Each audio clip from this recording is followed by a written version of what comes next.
नमस्कार दोस्तों, आप सबका स्वागत है मेरे चैनल नॉलेज कैप्सूल में। दोस्तों, हम सबको पता है भारत एक कृषि प्रधान राष्ट्र है। भारत के 50% से भी ज़्यादा लोग कृषि या एग्रीकल्चर सेक्टर में काम करते हैं।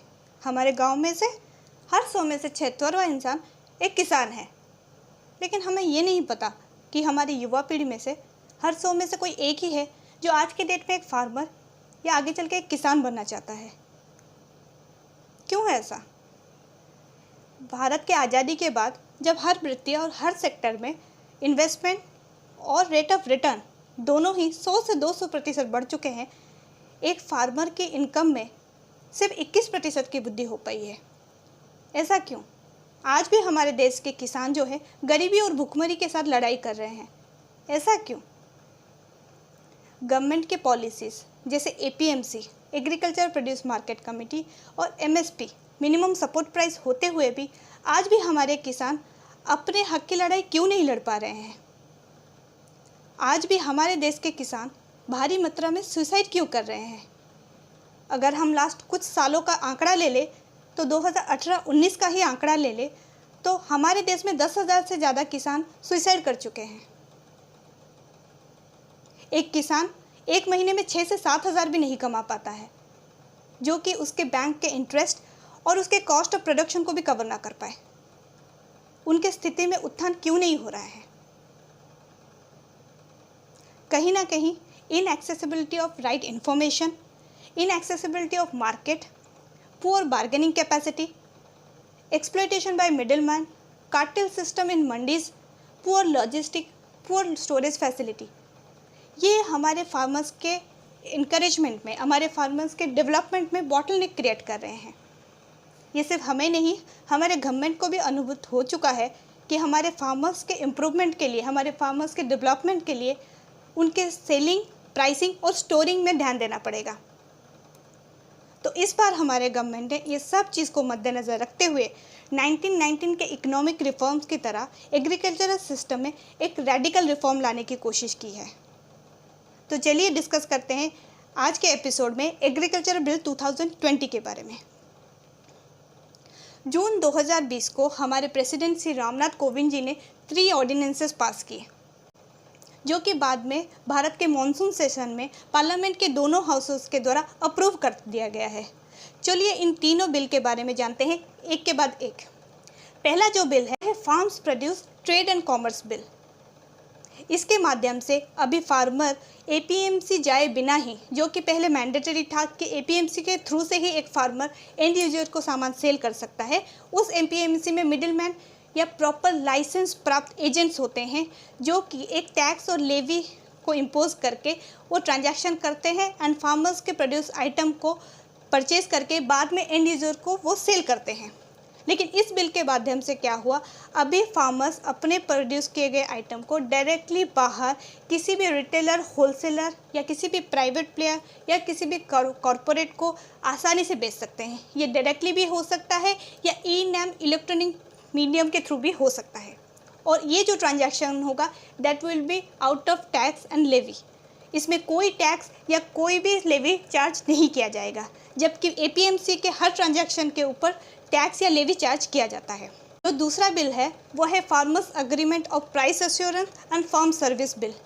This bill is relating to contract farming. ये कॉन्ट्रैक्ट फार्मिंग एक लीगली बाइंडिंग अग्रीमेंट है जिसके माध्यम से कोई भी कॉरपोरेट फैक्ट्री या कोई भी प्राइवेट प्लेयर फार्मर के साथ एक अग्रीमेंट में जा सकता है जिसमें कि प्राइस प्री डिटरमाइंड होगा, quantity, quality and specification will be pre determined. तो ये अग्रीमेंट जो होगा, जब होगा तभी प्राइस डिसाइड किया जाएगा और स्पेसिफिकेशन भी बोला जाएगा कि मुझे इस हिसाब से ऑनियन चाहिए, ये क्वांटिटी का, ये साइज़ का, हर चीज़ वहाँ पे क्लियरली मेंशन होगा और टर्म्स एंड कंडीशन भी होंगे और फार्मर उसी के हिसाब से अपना प्रोडक्शन करेगा। और जब ये प्रोडक्शन कंप्लीट होगा, जब फार्मिंग कंप्लीट होगा आफ्टर 3 मंथ्स 4 मंथ्स, तब कॉरपोरेट आके विदाउट एनी ट्रांसपोर्टेशन कॉस्ट वो फार्मर के फार्म से सामान उठा के लेके चला जाएगा। उस समय का जो प्राइस फ्लक्चुएशन है या डिमांड सप्लाई सिचुएशन है या जो प्राइसिंग मैकेनिज्म है that will not affect the contract farmers. Contract farmers को अपना हक का पैसा जिसमें उन्होंने कॉन्ट्रैक्ट साइन किया गया है वो ज़रूर मिलेगा। And third important bill that has come up is Essential Commodities Amendment Bill. इसके हिसाब से क्या है, कुछ आइटम जिसको पहले गवर्नमेंट ने एसेंशियल कमोडिटीज़ के कैटेगरी में डाल रखा था, इस आइटम्स को आप ज़रूरत से ज़्यादा उसको स्टोर नहीं कर सकते, क्योंकि बेसिक पर्पस गवर्नमेंट का ये था कि आप ब्लैक मार्केटिंग और होर्डिंग को रोका जाए। तो इस अमेंडमेंट के हिसाब से कुछ आइटम्स जैसे ऑनियन हो गया, पटाटो हो गया, पल्सेस हो गया, कुछ सीरियल्स हो गया, ऑयल सीड्स हो गया, उन सब आइटम्स को एसेंशियल कमोडिटीज़ के कैटेगरी से हटा के अभी आउट ऑफ परव्यू रखा गया है। इसका मतलब ये है अभी कोई भी जो बायर है वो in number of item, in quantity of item purchase कर सकता है और स्टोर कर सकता है अपने स्टोरेज में। लेकिन गवर्नमेंट का ये दावा है कि इसके माध्यम से प्राइवेट प्लेयर को जो हम इनवाइट कर रहे हैं स्टोरिंग एंड लॉजिस्टिक्स सेक्टर में, उससे उनका हाई कॉस्ट इन्वेस्टमेंट होगा, upgraded science and technology use किया जाएगा। जो पहले 25% जो प्रोड्यूस जो होता है फार्मर्स का, जो एमएसपी के थ्रू गवर्नमेंट ने ख़रीदा हुआ और उसको एचसीआई या दूसरे स्टोरेज में रखता था, उसका 25% जो है वो वेस्ट हो जाता था ड्यू टू इम्प्रॉपर फैसिलिटी। वो अभी रोका जा सकता है, कहीं ना कहीं वेस्टेज रखा जाएगा एंड हाईटेक मैकेनिज्म यूज़ किया जाएगा। लेकिन ये जो बिल है उसमें दो एक्सेप्शन है। एक तो है during war time and during natural calamity government can interfere and intervene and ask those private players to maintain a specific ceiling और स्पेसिफिक क्वांटिटी। अभी आपको इन सब बिलों के बारे में पता चल गया, लेकिन अभी जो मेन एस्पेक्ट है, इस बिल का बहुत विरोध हो रहा है। आप देखेंगे तो नॉर्थ इंडिया में जैसे पंजाब हो गया, हरियाणा हो गया, दिल्ली हो गया, वहाँ पे इस बिल को लेके बहुत ही विरोध प्रदर्शन हो रहा है। लोगों के अंदर बहुत ही डिससेटिस्फैक्शन एंड एंगर है। तो चलिए देखते हैं, जबकि गवर्नमेंट का ये मानना है कि हम पॉलिसीज़ इसीलिए ला रहे हैं कि इससे फार्मर्स का डेवलपमेंट हो, तो अभी फार्मर्स इसके अगेंस्ट क्यों प्रोटेस्ट कर रहे हैं? इस पॉलिसीज़ के कंट्रोवर्शियल और ग्रे एरियाज हैं क्या? फैक्ट्स बिल का है क्या? और फार्मर्स का फियर है क्या? Fact versus fear. First one, farmers को ये लगता है कि एपीएमसी विल पेरिश। लोगों को ये लग रहा है कि एपीएमसी, जहाँ पे कि एक टैक्स और लेवी हमेशा चार्ज किया जा रहा है, जबकि आउटसाइड मार्केट में कोई भी एडिशनल कॉस्ट या टैक्स नहीं लिया जा रहा है, तो आहिस्ता आहिस्ता जो पार्टिसिपेंट्स हैं, मार्केट पार्टिसिपेंट्स हैं, वो एपीएमसी नहीं जाएंगे, वो आउटसाइड मार्केट में ही ट्रांजैक्शन करेंगे। जबकि गवर्नमेंट ने स्पेसिफिकली मेंशन किया है कि नहीं, एपीएमसी विल स्टे, पर कहीं ना कहीं इनडायरेक्टली ये चीज़ का एग्जिस्टेंस लास्ट नहीं करेगा। एपीएमसी स्टे नहीं कर पाएगा, एपीएमसी कम्पीट नहीं कर पाएगा। जो स्टेट 2.5% से लेकर 6% तक चार्ज कर रहे हैं टैक्स, ये उनका एक मेजर चंक ऑफ रेवेन्यू है उनके ट्रेजरी में। तो स्टेट को ये भी डर है कि हमारा एक मेजर सोर्स ऑफ रेवेन्यू जो है वो घट जाएगा। स्टेट्स को ये भी लग रहा है कि उनके विदाउट कंसल्टेशन सेंटर ये सब चीज़ में इंटरफेयर कर रहा है, और उनका जो हक है एग्रीकल्चर पे, उनका जो सोल हक है, वो कहीं ना कहीं वो छीना जा रहा है। फार्मर्स को ये भी लग रहा है ये जो कॉन्ट्रैक्ट्स है, इसमें बहुत सारे लीगल फॉर्मेलिटीज़ हैं, जो कि एक फार्मर के हिसाब से और फार्मर के कैपेसिटी के बाहर है समझना। जैसे हम सबको पता है, इंडियन फार्मर्स ज़्यादा एजुकेटेड नहीं है, सो जो terms, condition and legal formalities होते हैं, जो हिडन एजेंडा होता है, कभी कभी हिडन पॉइंट्स होते हैं जो वो फार्मर नहीं समझ पाते हैं, इसका रिपोर्केशन को वो शायद हैंडल ही नहीं कर पाए हैं। आपने रिसेंटली कोको कोला और गुजरात के फार्मर के बीच में हुआ केस के बारे में भी सुना होगा। अगर आज के डेट में कॉन्ट्रैक्ट को लेके कुछ भी डिस्प्यूट होता है among a farmer and the corporate, आपको हमेशा पता है कि कॉरपोरेट ही फेवर में जाएगा ये केस, क्योंकि कॉरपोरेट का जो लीगल टीम है और जो लीगल होल्ड है वो फार बेटर देन फार्मर है। Then hoarding will increase. जो एसेंशियल कमोडिटीज़ अमेंडमेंट एक्ट आया है, उसके हिसाब से जो प्राइवेट प्लेयर्स को जो पावर दिया गया है, you can store n quantity of item, n number of item, उसके हिसाब से वो क्या करेंगे, एक सीज़न जहाँ पे अच्छी फसल हो रही है जिस सीज़न में, वो बहुत ज़्यादा मात्रा में क्वांटिटी खरीद लेंगे और उसको स्टोर कर देंगे, और नेक्स्ट सीज़न जब वही फार्मर जाएगा सामान बेचने के लिए, तो बोलेंगे नहीं भाई, हमारे स्टोरेज में तो सामान बहुत भरा पड़ा है, तो हम और स्टोर नहीं कर सकते, आपको बेचना है तो आप हाफ रेट में बेचो या फिर नहीं। तो ये जो फार्मर है, ये जो कॉन्ट्रैक्ट कर चुका है, सपोज़ 1 क्विंटल के लिए, 10 क्विंटल्स के लिए, अभी वो सामान को लेके कहाँ लेके जाएगा बेचने के लिए? वो एपीएमसी जाएगा तो उसके पास वैसे भी बार्गेनिंग कैपेसिटी नहीं होगा। लोगों को ये भी लग रहा है कि एमएसपी कहीं ना कहीं अपना एग्जिस्टेंस लूज करेगी, इसीलिए ये नारा लगाया जा रहा है 1 नेशन 1 एमएसपी।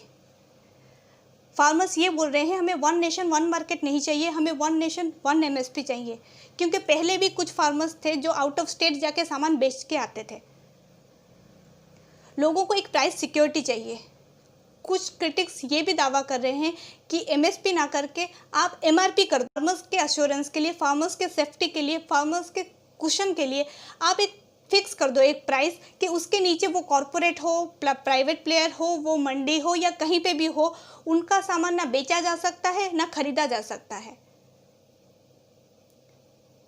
फार्मर्स को ये डर है कि पहले अगर एपीएमसी में जहाँ पे ऑक्शनिंग किया जाता था, वहाँ पे अगर अच्छे प्राइसेस नहीं मिले, उनके पास एमएसपी का ऑप्शन होता था।